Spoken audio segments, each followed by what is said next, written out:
Mas no setor privado, a gente pode resolver a incompetência com a demissão. No setor público, não é possível. Como é que o senhor resolve isso? É interessante.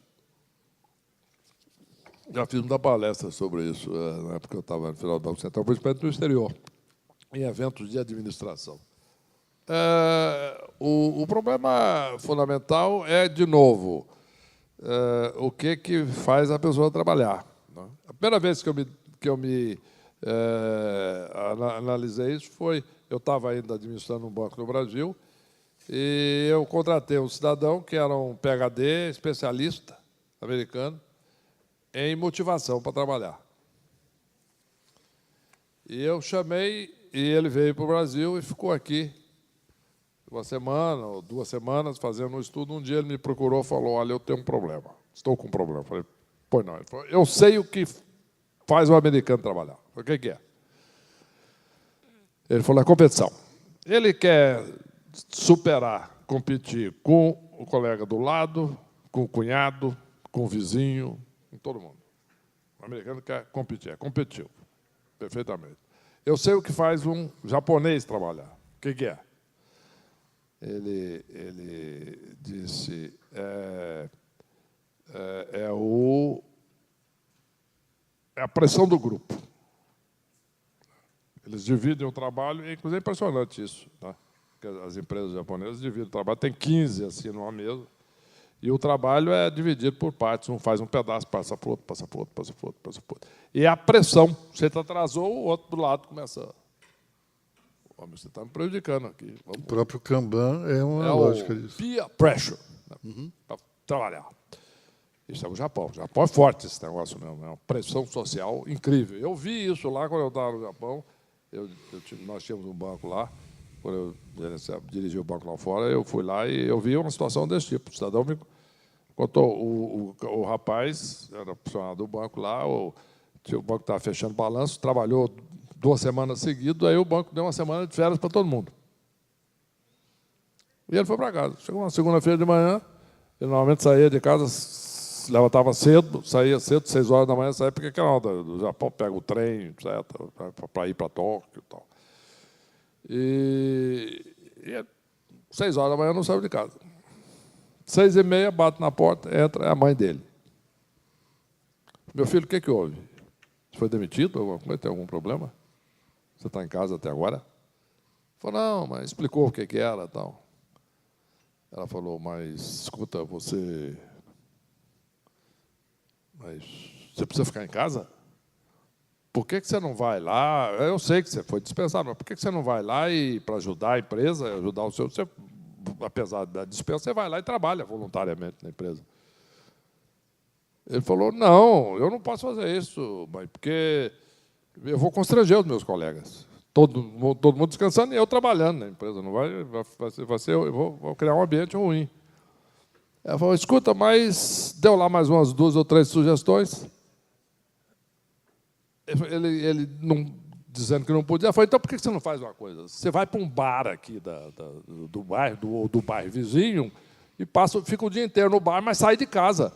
Porque daqui a um pouco o seu filho vai estar mal falado na escola, porque estão dizendo que o pai dele é vagabundo, que fica em casa sem trabalhar. Então, esse é o Japão. Aí ele mencionou um país latino-americano, da vizinhança, e ele disse: nesse país, por exemplo, que ele também tinha feito estudo, o que motiva as pessoas é o medo. Medo de ser demitido, medo de ser punido, etc. Falei: no Brasil eu não entendo. Não consigo entender. Não consigo entender como é que o país se organiza, não consigo entender como é que se administra esse banco, não consigo entender nada. Porque aqui existe, sim, um peer pressure, visão dele, né? O sentido de grupo, no caso, né? O grupo é forte, só que o grupo aqui não funciona para pressionar o cidadão a trabalhar e entregar o resultado para a empresa. Aqui o grupo protege a pessoa contra o chefe. É uma visão histórica de chefe arbitrário, essa coisa, autoritário, injusto, esse tipo de coisa. Como é que faz? Eu falei: vamos estudar esse assunto. E aí nós conseguimos teorizar, e até hoje eu encontro pessoas que me dizem, encontro toda semana, alguém que me diz, puxa, eu trabalhei com o senhor no Banco de Boston. E melhor lugar que eu trabalhei na vida.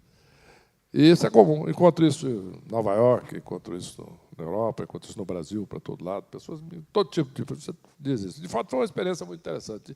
E esse estudo que nós fizemos na época, de fato, teve um aspecto relevante.